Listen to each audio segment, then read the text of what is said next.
Assalamualaikum warahmatullahi wabarakatuh. Alhamdulillahi rabbil alamin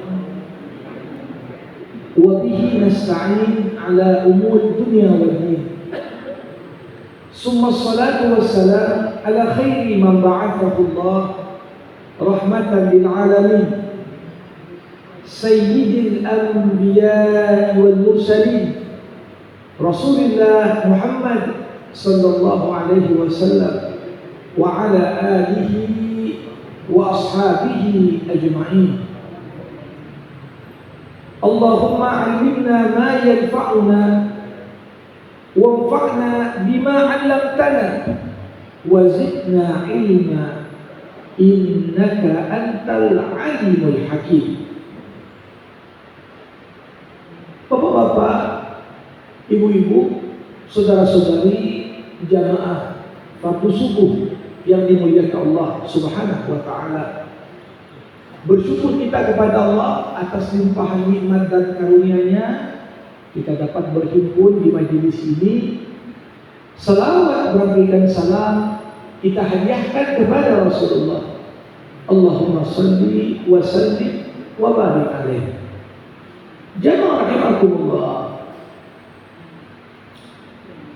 Pada kesempatan kali ini kita akan membersamai firman Allah di surah Al-Ankabut ayat 45, di mana Allah Subhanahu wa taala berfirman, "Utlu ma uhiya ilaika minal kitab wa aqimis shalah innas salata tanha 'anil fahsya'i wal munkar wala zikrullahi akbar wallahu ya'lamu ma tasna'un."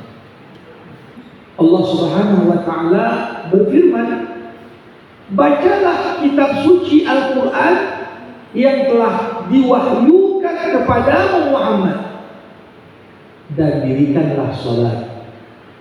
Sesungguhnya salat itu mencegah dari perbuatan yang keji dan munkar. Dan ketahuilah, mengingat Allah ketika kau salat lebih besar keutamaannya dan ibadah-ibadah yang lain. Allah mengetahui apa yang kamu kerjakan. Maha benar Allah dengan segala firman-Nya. Jemaah rahimakumullah, ayat yang tadi kita bacakan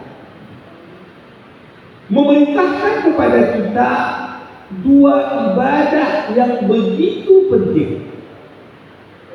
Dua ibadah yang akan mewarnai kehidupan kita. Istiqomah atau tidaknya seseorang sangat ditentukan dengan dua ibadah ini. Ibadah yang pertama itulah ibadah tilawatul Quran, ibadah membaca Al-Quran, di mana Allah Subhanahu wa taala tegas mengatakan di pembuka ayat, "Utlu ma uhiya ilaika minal kitab." Bacalah apa yang diwahyukan kepada Muhammad dari kitab suci. Walaupun kalau kita melihat sekilas ayat ini seruan dari Allah, perintah dari Allah ditujukan kepada Nabi Muhammad sallallahu alaihi wasallam. Yang disuruh oleh ayat ini membaca Quran siapa? Nabi. Tapi perintah Allah adalah kepada Nabi adalah perintah Allah untuk umatnya. Selama tidak ada indikator dan tanda yang menunjukkan perintah itu khusus hanya untuk Nabi. Jadi kalau Allah suruh Nabi kerjakan A, sebenarnya perintah itu juga berlaku untuk umat dan pengikut Nabi Muhammad. Kecuali Allah buat ada tanda bahwasanya apa? Perintah ini hanya untuk Muhammad, yang lain tidak usah buat. Jadi perintah utlu ma uhiya ilaika minal kitab ini adalah perintah yang ditujukan secara tidak langsung kepada semua dari kita. Jadi membaca Quran bukan hanya mendatangkan keberkahan bagi yang membaca dan mendengarnya. Membaca Quran menjadikan kita sebagai hamba Allah senantiasa terhubung dengan Allah. Ketika seorang hamba membaca doa, maka sebenarnya dia sedang berbicara dan Allah pun mendengarkan apa yang dipintanya, apa yang dimohonkannya. Namun sebaliknya, ketika kita sedang membaca Al-Quran, esensinya Allah sedang bicara dan kita pun menyimak apa yang Allah sampaikan. Makanya salah satu pertanda bagaimana hati ini dipenuhi dengan rasa cinta yang mendalam kepada Allah bisa kita ukur dari seberapa sering dan rutin kita membaca Al-Quran. Orang yang mencinta pastinya akan sangat merindukan untuk menyebut-nyebut, mengulang-ulang kata-kata yang diucapkan siapa yang dicintainya. Kadang-kadang kalau seorang dapat surat cinta dari orang yang disenanginya, ini walaupun sudah dibaca sekali, diulang-ulang bacanya, seakan-akan membayangkan yang dibaca ini sedang ngomong sama dia.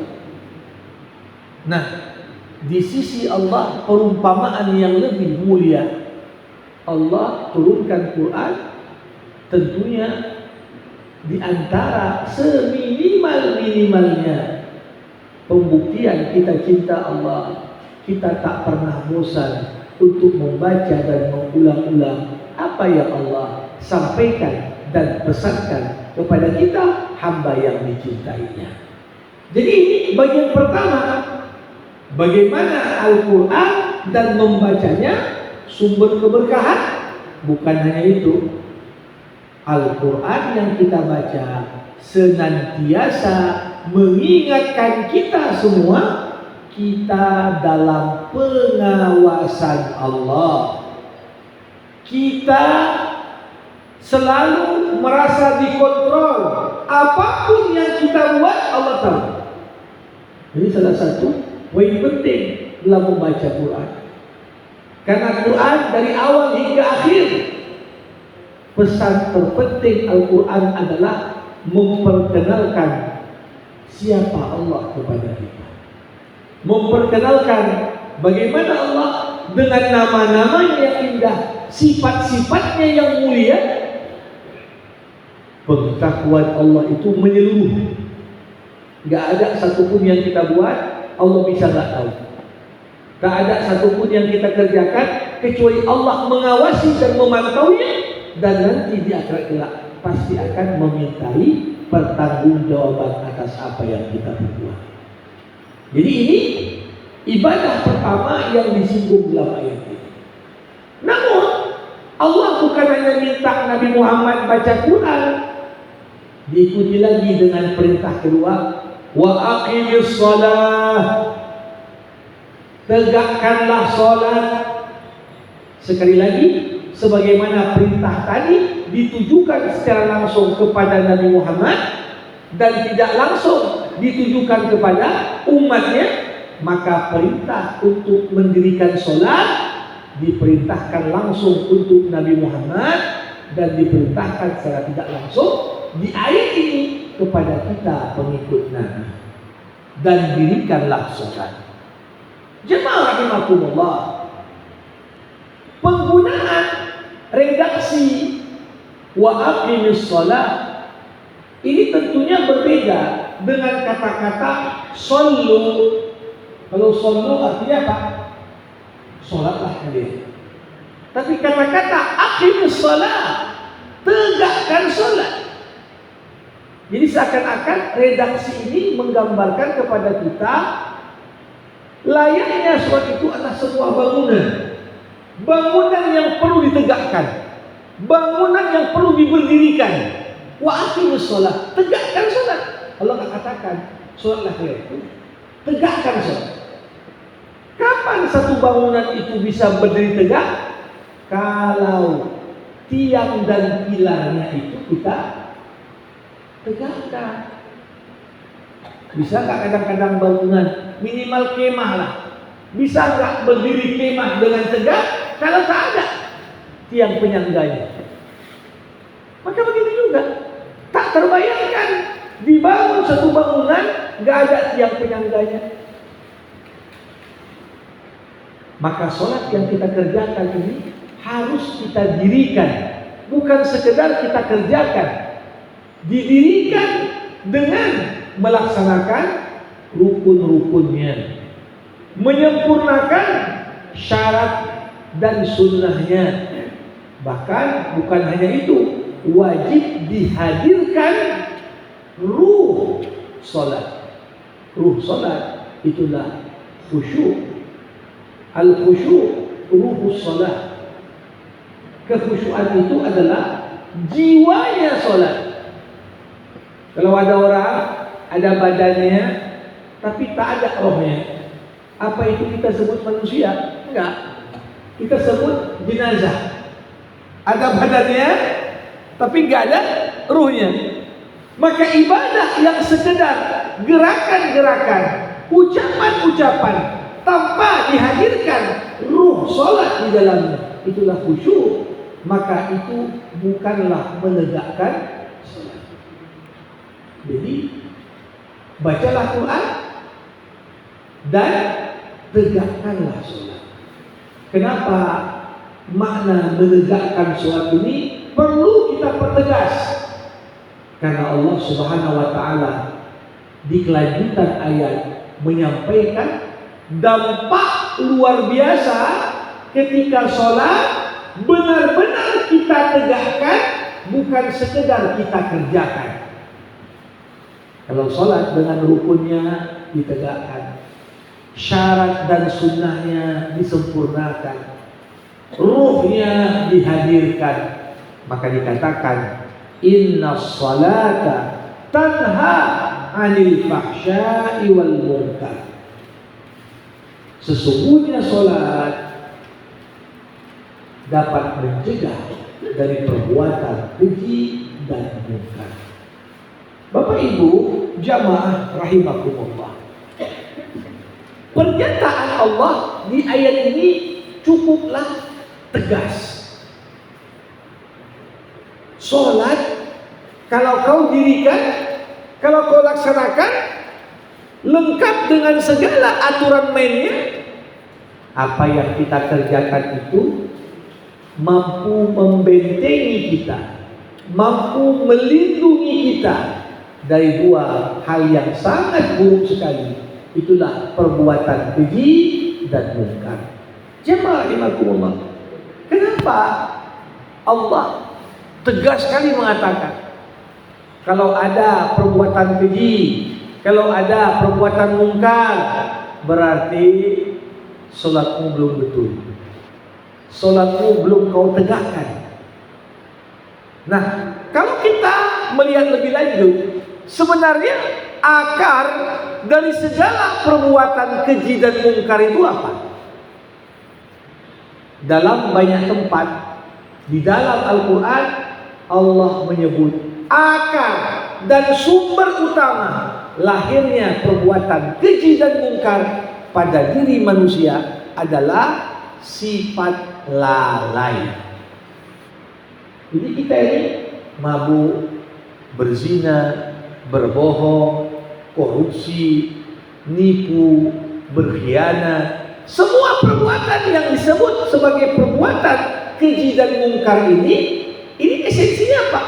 Berawal dari kelalaian yang ada pada diri kita. Makanya di dalam surah Al-A'raf ayat 179 Allah menceritakan, telah kami siapkan tempat di neraka jahanam untuk manusia-manusia yang cirinya kayak mana? Mereka punya hati tapi tak berpikir, punya mata tapi tak melihat, punya telinga tapi tidak mendengar.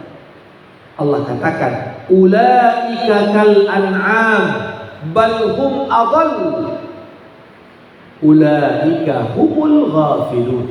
Mereka itu seperti binatang ternak, bahkan lebih sesat dibandingkan binatang ternak. Kenapa bisa manusia bisa lebih sesat dibandingkan binatang ternak? Allah katakan, mereka itulah orang-orang yang lalai. Lalai apa tujuan hidupnya? Lalai dari mengingat mati, lalai dari menyadari semua yang dia buat akan dimintai pertanggungjawaban. Kelalaian inilah yang menjadi akar dari sebuah perbuatan keji dan munkar. Nah, karena itu kita lihat ini makna pertama. Ketika kita tegakkan sholat dan menegakkan sholat itu intinya apa? Mengingat Allah. Intinya mengingat Allah. Ketika kita ingat Allah, maka sirnalah segala bentuk kelalaian. Kalau kelalaian sudah hilang, maka kemungkaran pun pasti akan hilang. Jadi ini dia. Kenapa Allah berani mengatakan inna sholat tanha 'anil fahsya'i wal munkar. Sholat membuat ingat sama Allah. Kalau kau sudah ingat sama Allah, berarti kau sudah memadamkan sumber utama lahirnya perbuatan keji dan munkar. Itulah ketika manusia lalai, lupa bahwasanya dia makhluk Allah dan dia akan dimintai pertanggungjawaban. Apapun yang dibuatnya nanti di dunia, ya, saat dia kembali kepada Allah, dia akhirat. Jamaah rahimakumullah. Ada poin kedua yang disampaikan para ulama. Orang yang rutin menegakkan sholat, maka sholat ini akan memberikan warna istimewa untuk hamba yang bersangkutan. Kita kalau berada di sebuah lingkungan, kita pun akan diwarnai oleh lingkungan itu. Jemaah Masjid Al-Ikhwan,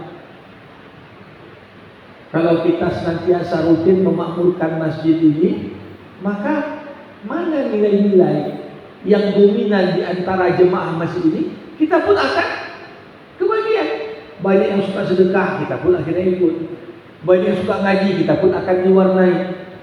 Nah, di saat kita, Bapak Ibu rahimakumullah, di saat kita salat, maka salat yang rutin kita kerjakan akan meninggalkan corak dan warna pada diri kita.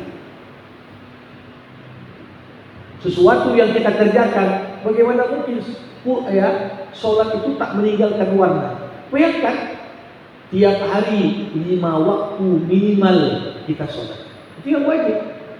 Lagi dia tambah yang muakkad, apalagi yang tak muakkad. Berapa banyak itu solat-solat yang mungkin kita kerjakan sehari semalam, dan mulai bangun di tengah malam sampai kita tidur lagi.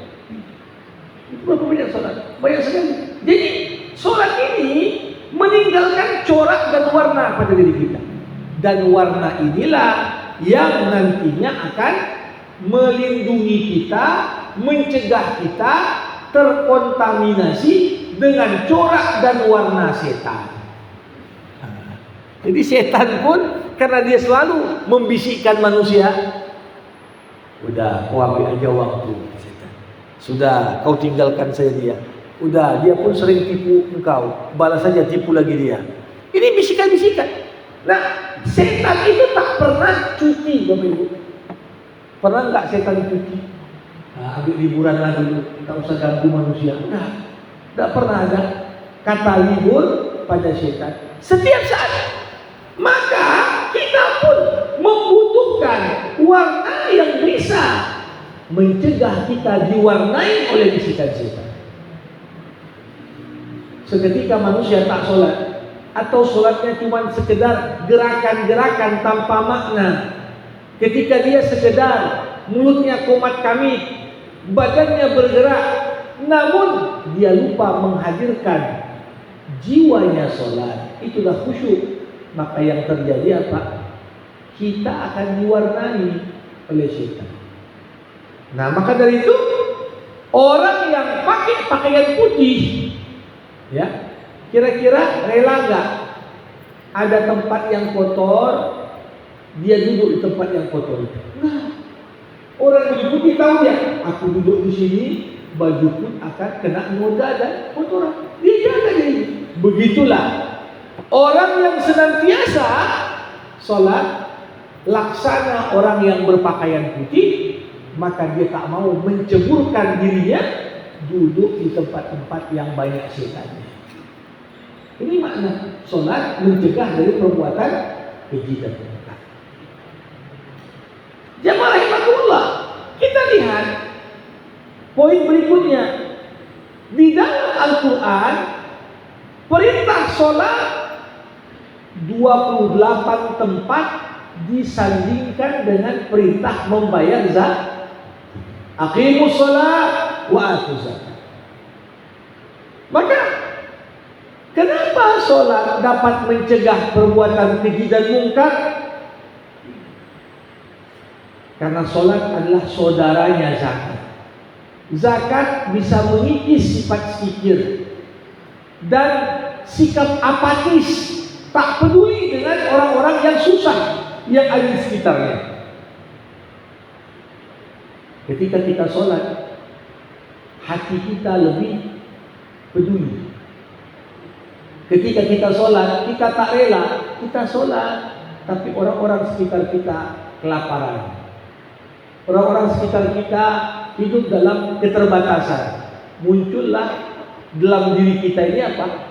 Semangat untuk bisa ikut berpartisipasi dalam mengangkat kesulitan yang ada di sekitar kita. Makanya dikatakan dalam ayat, fawailun lil musallin. Berapa banyak orang sholat, tapi nampak anak yatim tak peduli dia. Nampak orang miskin, tidak dia dorong untuk kasih makan orang miskin. Maka sholat harus melahirkan kepekaan sosial. Kalau sudah peka kita terhadap amal-amal sosial, maka pintu masuk setan pun menjadi semakin sempit. Kenapa? Karena setan itu menakut-nakuti kita dengan kemiskinan. Udah, gak usah kau bagi uang untuk si fulan. Kenapa? Kau pun masih kurang. Sudah, gak usah kau bantu dia. Dia pun tak pernah bantu kau. Dibisikkanlah apa-apa yang membuat kita hanya memikirkan diri sendiri, tapi sama sekali tidak peduli dengan sesama. Ini menarik sekali. Jadi sholat mencegah dari perbuatan keji dan mungkar, karena sholat melahirkan kepekaan yang menutup celah setan untuk membuat kita hanya memikirkan diri sendiri, berpikir hedon, berpikir egois, tanpa kemudian memikirkan orang-orang yang ada di sekitar kita. Jamaah rahimakumullah, poin yang keempat, kalau kita perhatikan, sholat seperti saya katakan tadi tidaklah akan diterima, tidaklah dinilai sah bagi kita yang mengerjakannya, kecuali sholat-sholat yang kita laksanakan itu, yang kita dirikan itu telah terpenuhi syarat-syaratnya. Dan syarat-syarat dalam sholat ini punya peran dalam mencegah perbuatan keji dan mungkar. Pertama apa? Di antara syarat sah sholat, ya, harus tempat, pakaian orang yang akan sholat ini memang bersih dan halal. Gimana kalau ada orang sholat tapi sarungnya sarung curian? Gimana kalau orang sholat di atas tempat tanahnya ini tanah garapan? Ini nggak sempurna sholat. Walaupun dari sisi sholatnya lengkap rukun, syarat, tapi ada hal yang tak terpenuhi dari syarat halal tempat dan pakaian. Baju yang dipakainya untuk sholat, baju curian. Macam mana? Ini semua punya pengaruh terhadap kesempurnaan dan keutuhan sholat yang kita dirikan. Nah berarti orang mau sholat pun mikir juga dia. Kalau rumahku pun masih rumah curian, hartaku pun dibeli, pakaianku dari korupsi, bagaimana sholatku bisa mencegah dari perbuatan keji dan munkar? Jadi kalau kita mau betul-betul sholat, pastikan pakaianmu itu bukan sekedar suci, tapi halal. Halal. Rumahmu itu bukan hanya bersih, tidak ada najis di situ, tapi juga halal. Ya, nah ini dia.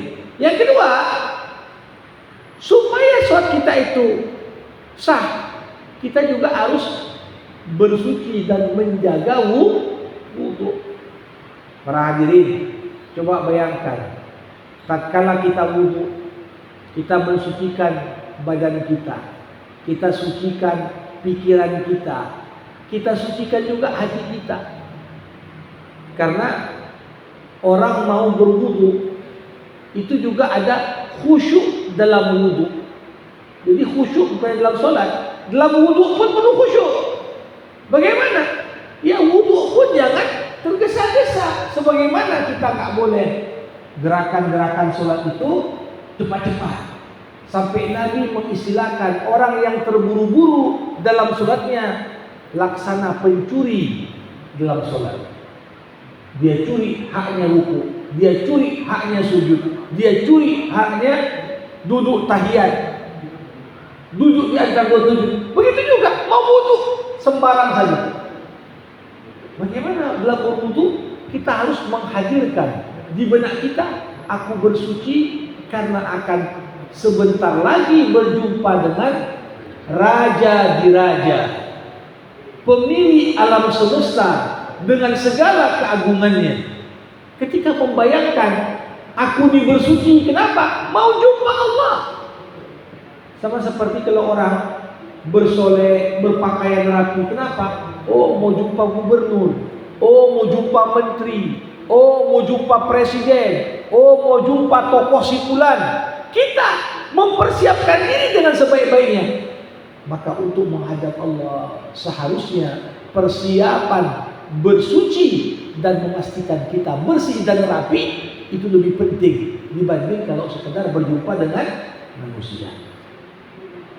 Jemaah rahimakumullah, sholat kita bagus sekalipun bacaannya, tumakninah pun dia, tapi sholat kita tetap takkan diterima kalau sholat itu tidak ada keikhlasan di dalamnya. Kalau orang sholat supaya dipuji, ih bagus sekali sholatnya, ih bagus sekali bacaannya, merdu kali suaranya, panjang kali bacaannya, luar biasa.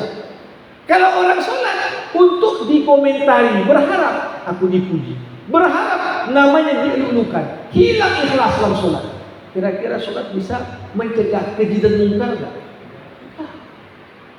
Nah ini tentunya poin juga yang nggak bisa kita alpakan. Kenapa? Kebagian orang sholatnya kok nggak mencegah? Boleh jadi ada seantara poin-poin yang saya sebutkan tadi. Kemudian dalam sholat ada syarat juga. Syarat sah sholat apa itu? Menghadap kiblat. Kiblat di sini adalah arah Ka'bah.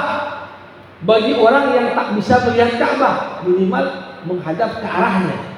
Kalau orang bisa nampak Ka'bahnya, maka kiblatnya adalah bangunan Ka'bahnya yang dilihatnya. Nah, maka dari itu, apa makna menghadap kiblat ini? Seakan-akan syarat menghadap kiblat itu mengandung pembelajaran. Jangan sampai kau jalani hidupmu tanpa arah dan tujuan.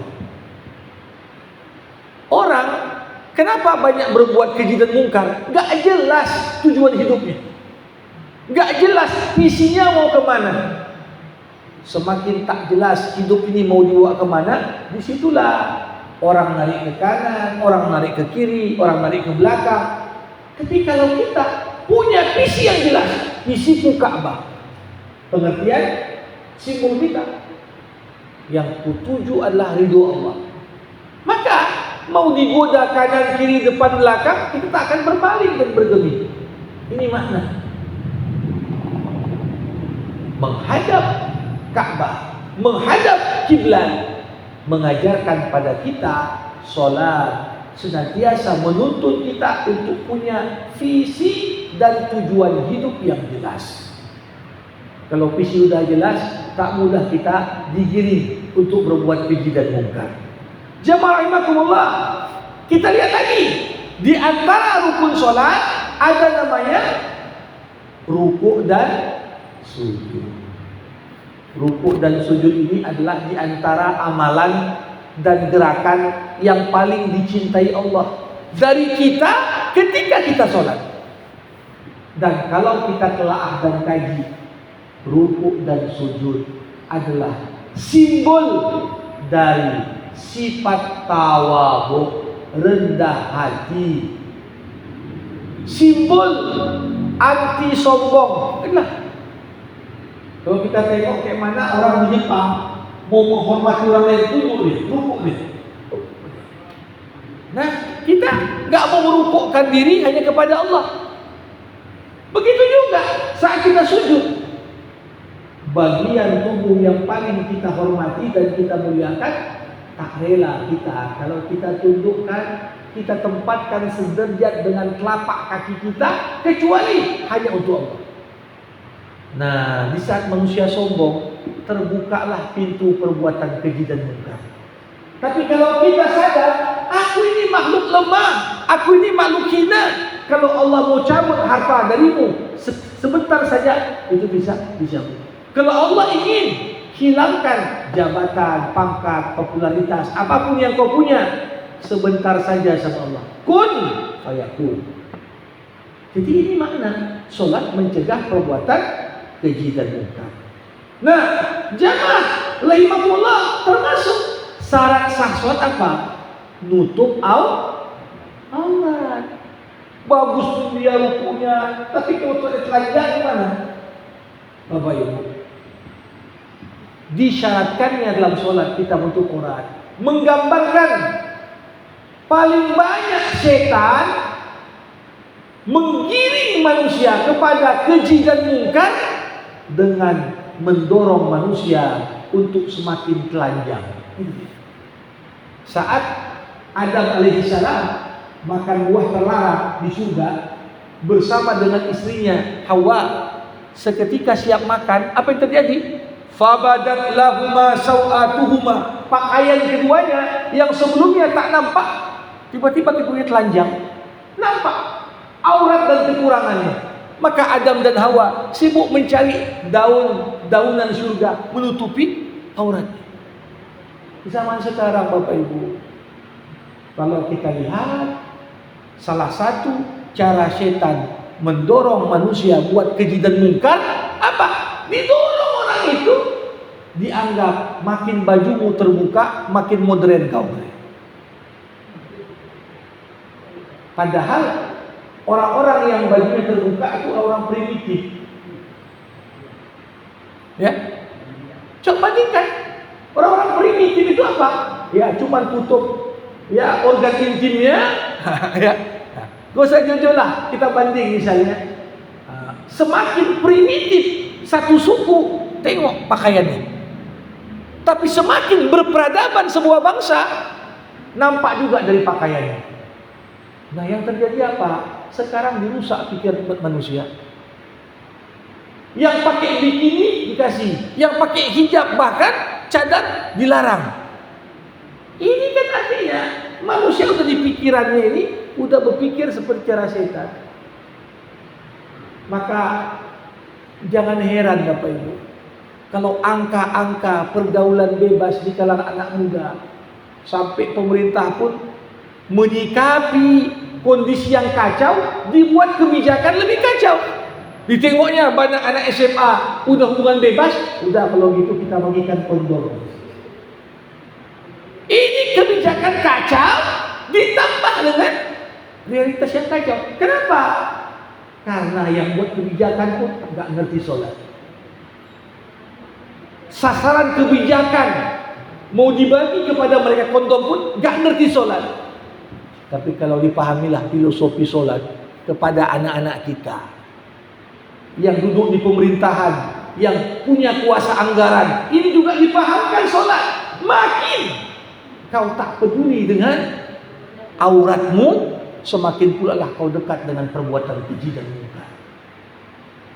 Makanya dalam agama ini jangankan menunggu sampai balik, dari anak-anak pun sudah diajarkan pendidikan seksual dalam Islam. Gimana? Diajarkan anak dari kecil mana aurat, mana bagian tubuhmu yang tak boleh dipegang orang lain, mana bagian tubuhmu yang tak boleh dinampakkan pada orang lain. Diajarkan sejak dini. Sekarang anak-anak di usia dini, masih anak-anak di bawah 5 tahun, kalau pakai jilbab pun dibahasakan ini contoh ekstremis nih gitu. Sedangkan yang pakai rok pendek, yang sengaja menampakkan bagian tubuhnya, oh ini mantap, ini seperti anak-anak perkotaan dan modern. Nah, jadi di sini perbuatan keji dan munkar identik dengan ketelanjangan. Semakin kita mendekati ketelanjangan, semakin pula kita dekat dengan keji dan munkar. Makanya sebenarnya Bapak Ibu, apa yang kita pakai dalam sholat, itu juga lah kita pakai di luar sholat. Jangan waktu sholat tutup semua, ya. Tapi di luar sholat buka semua. Ini sesuatu yang salah. Bagaimana dalam sholat yang nampak adalah wajah dan telapak tangan, di luar sholat pun begitu. Itulah aurat perempuan. Laki-laki begitu juga. Ma baina surah wa rukbah, antara pusar dengan lutut, itu adalah laki-laki, dijaga. Nah, ini kalau kita lihat bagian dari apa yang disebutkan tadi. Nah, para hadirin rahimakumullah, dalam sholat berjemaah dibutuhkan sosok seorang imam. Apa syarat imam?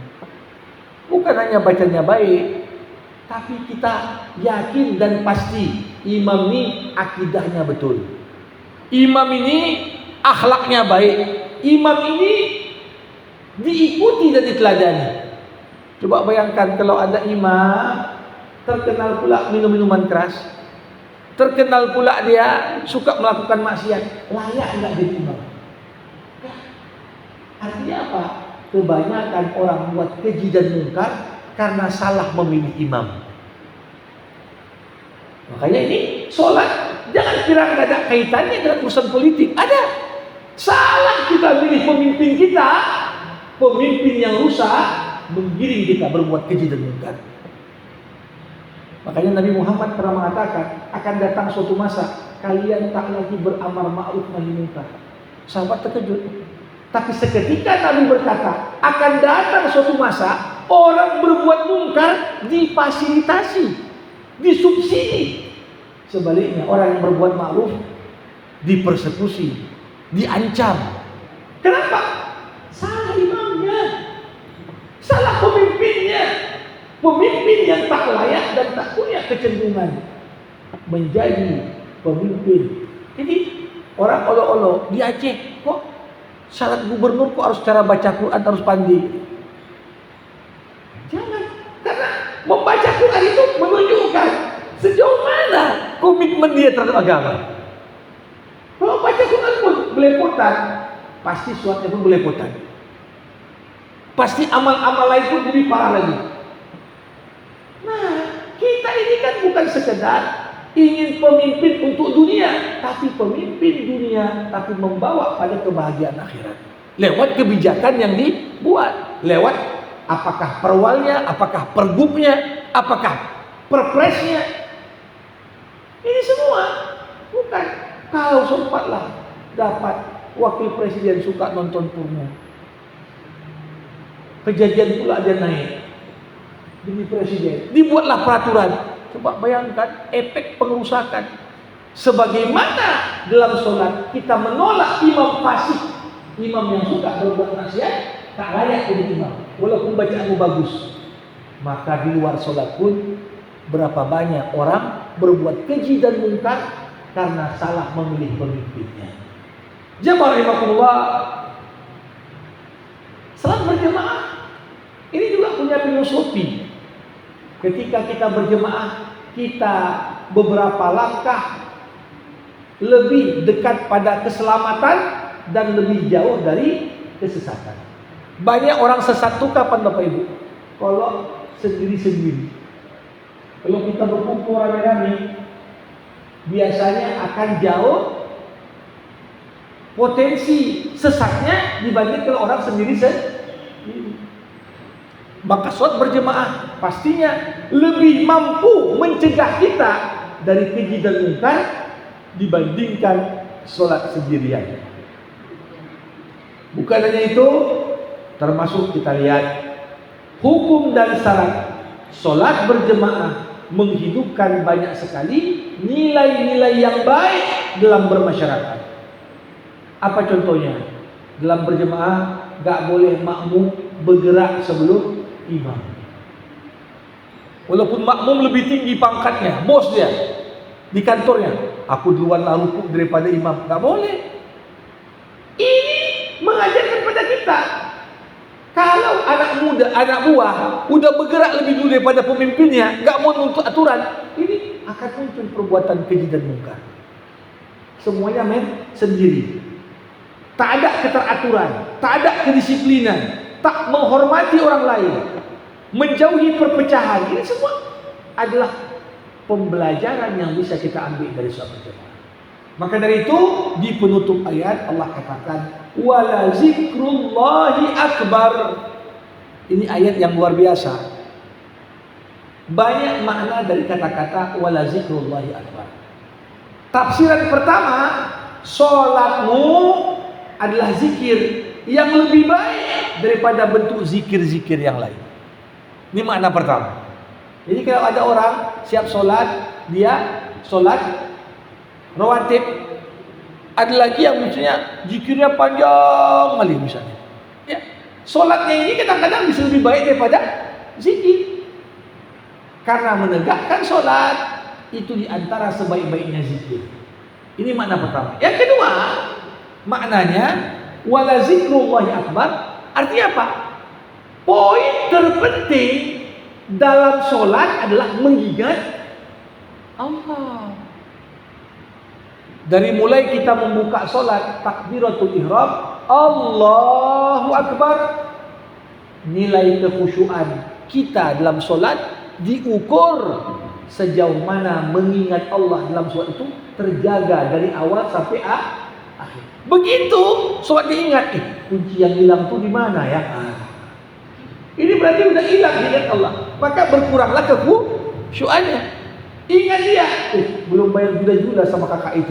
Nah ini berarti terlupakan mengingat Allah dengan urusan-urusan yang sebenarnya itu adalah remeh-temeh.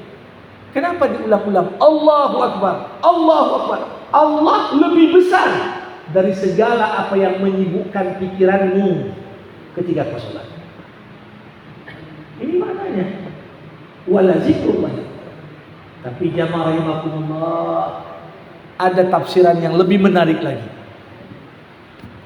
Sebagian ulama mengatakan wala zikrullahi akbar, diartikan Allah mengingatmu dalam sholat lebih tinggi derajatnya daripada kau mengingat Allah dalam sholat. Jadi ketika kita sholat, Allah ingat kita. Dan kadar Allah mengingat hambanya lebih besar dibandingkan kadar kita ingat sama Allah.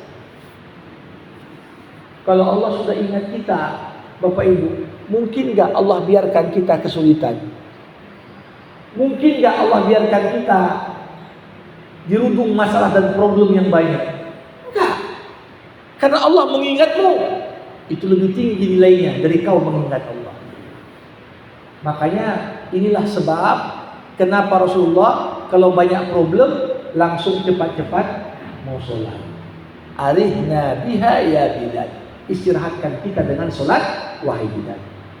Wala zikrullahi akbar wallahu ya'lamu ma tasna'un. Allah tahu apapun yang kau buat.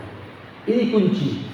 Maka dengan membaca Quran kita selalu ingat Allah tahu yang kau buat. Dengan menegakkan sholat kita pun sadar Allah tahu apa yang kau buat. Dan kunci kita tercegah dari perbuatan keji dan mungkar di saat tak pernah hilang kesadaran pada diri kita. Allah tahu apa yang kau buat. Sekecil apapun itu, dimanapun kau sembunyi untuk melakukannya, Allah maha memantau apapun yang kau lakukan. Demikian ya makna dan pesan dari surah Al-Ankabut ayat 45 yang tadi sudah kita kupas bersama. Mudah-mudahan jadi model penting memperbaiki sholat kita, mendorong kita makin rutin membaca Quran, dan yang paling penting mencegah kita dari perbuatan keji dan mungkar. Kepada Bapak Ibu yang mau bertanya, berkomentar, sebelum saya tutup dengan doa, dipersilakan untuk bertanya dan berkomentar. Waalaikumsalam warahmatullahi wabarakatuh.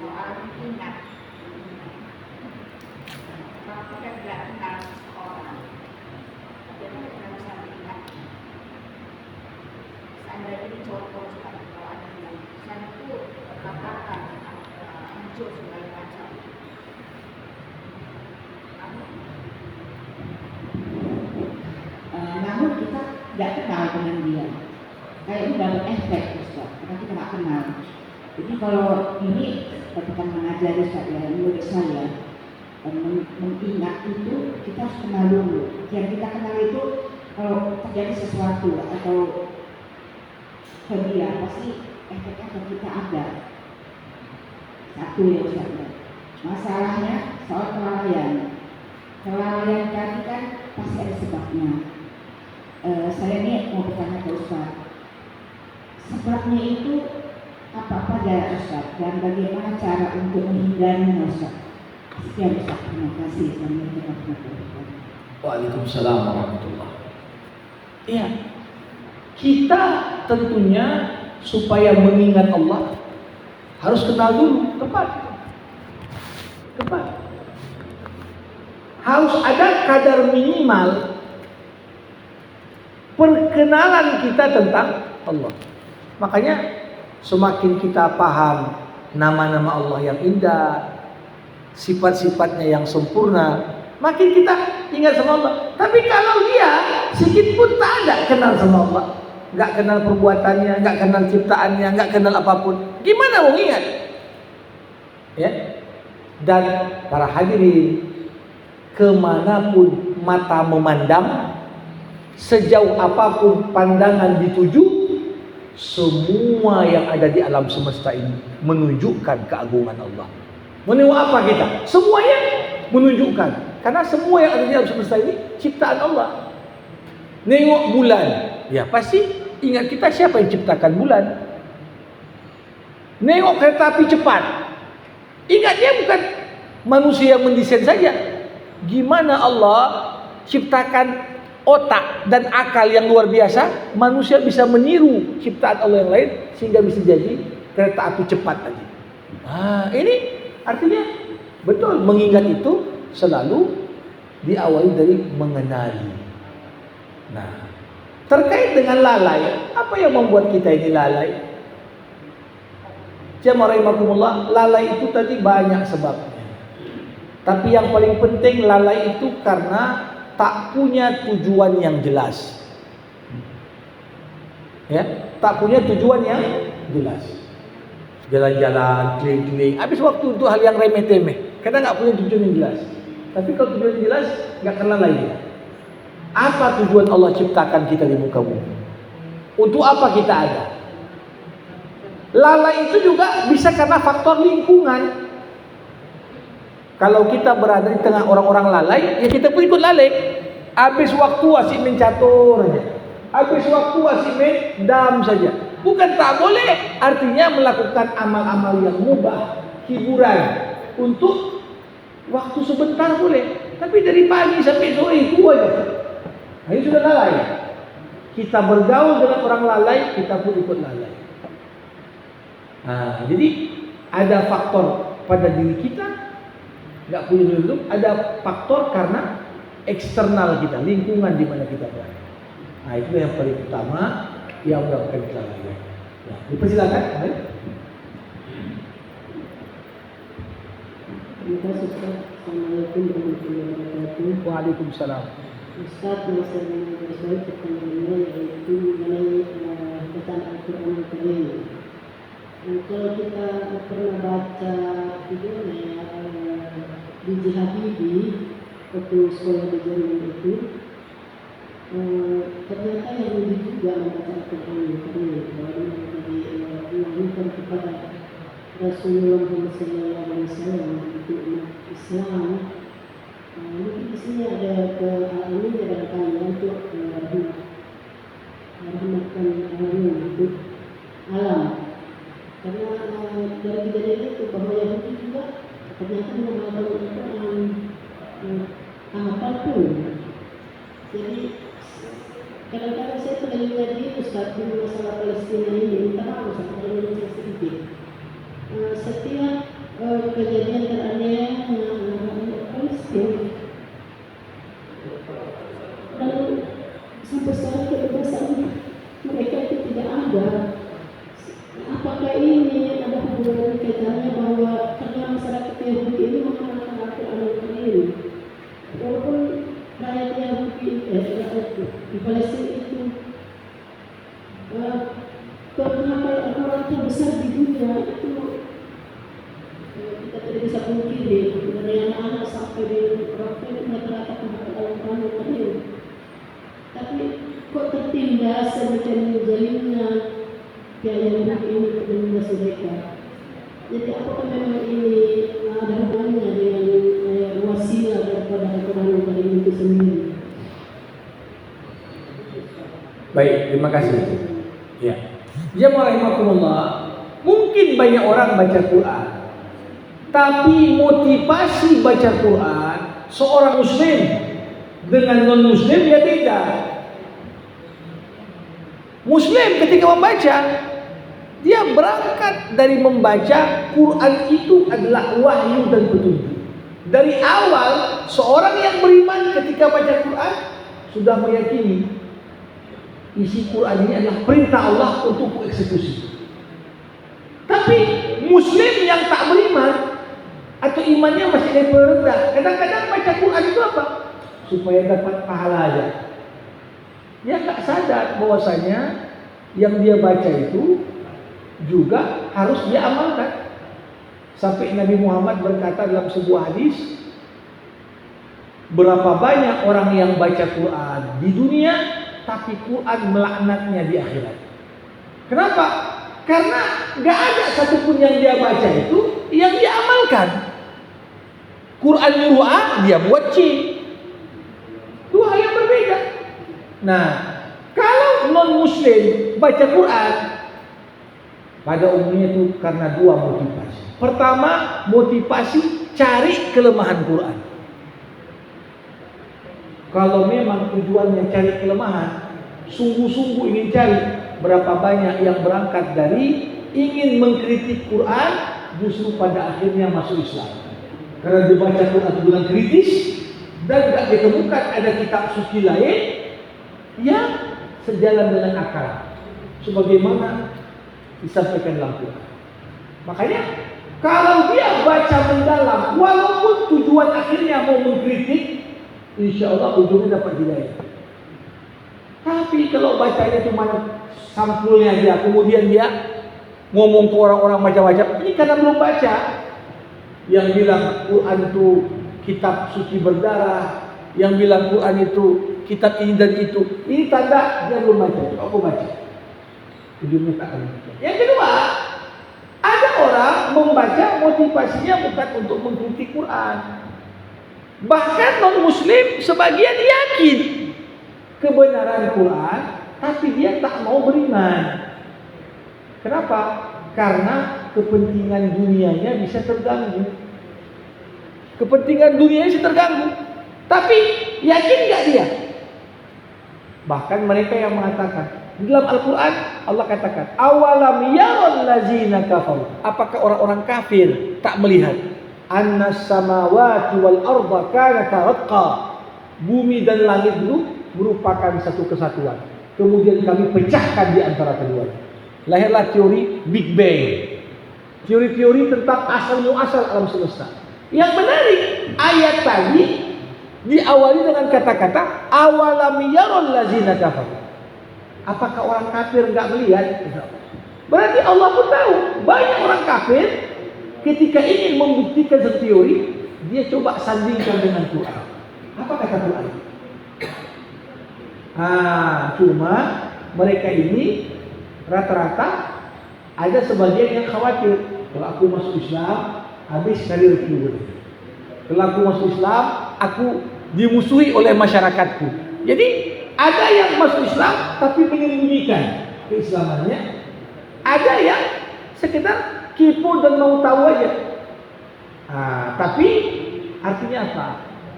Kalau adalah kitab suci selain Quran yang diserang sebagaimana diserangnya Al-Quran sekarang, udah lama agama itu bubar. Kita tak pernah membayangkan serangan terhadap Quran. Tapi apa yang terjadi? Serangan itu gagal, Quran tetap tegak. Ini tanda apa? Campur tangan Allah luar biasa. Kami yang turunkan Quran, kami juga yang jaga. Kalau yang jaga Quran ini diserahkan ke Ustadz A atau Kiai B, mungkin dah lama Quran pun berubah. Tapi yang jaga Quran bukan Ustadz, yang jaga Quran bukan para hafiz saja, tapi apa? Allah. Nah, apa yang menimpa saudara kita di Palestina? Jangan pahami, berarti ini Israel lebih bagus baca Qurannya. Enggak, bukan begitu kita pahami. Yahudi itu berbuat kerusakan di muka bumi, bahkan Quran sudah ceritakan. Memang itu adalah bagian dari skenario Allah. Semakin besar Yahudi di muka bumi berbuat kerusakan, semakin mereka akan dekat dengan akhir kehancuran mereka. In uttum udna, kalau kalian buat kerusakan balik, kami pun akan kembali menghukum kalian. Jadi makin masif mereka habisi orang-orang, bantai tanpa ada rasa kemanusiaan. Sebenarnya mereka semakin cepat menggali kuburannya masing-masing. Itu dia. Dan dibalik ujian yang begitu berat untuk Palestina, harus kita pahami, banyak ulama bahkan di Palestina mengatakan kesadaran keislaman yang lahir di Palestina dalam 50 hingga 70 tahun terakhir itu nggak pernah ada kesadaran yang sama dalam 300 tahun sebelumnya. Jadi Allah kasih ujian ini apa? Supaya orang itu berbondong-bondong, rame-rame balik ke Islam. Mana penghafal Quran di Palestina 100 tahun yang lalu? Nggak sebanyak ini. Justru banyak karena sedang diuji. Manusia itu sedang diuji Allah, ringan kita untuk beribadah. Suatu malam kita ringan bangun, kok sedang banyak masalah, ya kan? Tapi begitu kata masalah, berapa lagi bangunnya? Jadi jangan asa antakrahu syai'an wa huwa khairul lakum. Boleh jadi kau benci sesuatu, tapi di balik yang kau benci ada kebaikan yang Allah suka. Itu yang kita ya. Baik Bapak Ibu, kita tutup majelis ini kita dengan doa. Alhamdulillahirabbil alamin. Hamdan yuwafi ni'amah wa yukafi'u mazidah. Ya Rabbana, lakal hamdu kama yanbaghi li jalali wajhikal karim wa li azimi sultanik. Allahumma salli ala Sayyidina Muhammad wa ashghil adh-dhalimin bidh-dhalimin wa akhrijna min bainihim salimin. Allahumma 'allimna ma yanfa'una wanfa'na bima 'allamtana wa zidna 'ilma innaka antal 'alimul hakim. Allahumma arinal haqqa haqqan warzuqna ittiba'ah wa arinal batila batila warzuqna ijtinabah. اللهم اهدنا الصراط المستقيم صراط الذين أنعمت عليهم من النبيين والصديقين والشهداء والصالحين اللهم اختم لنا بحسن الخاتمة ولا تختم علينا إلا بحسن الخاتمة ربنا آتنا في الدنيا حسنة وفي الآخرة حسنة وقنا عذاب النار وصلى الله على سيدنا محمد وعلى آله وصحبه أجمعين والحمد لله رب العالمين. Terima kasih, mohon maaf atas segala kekurangan. Assalamualaikum warahmatullahi wabarakatuh.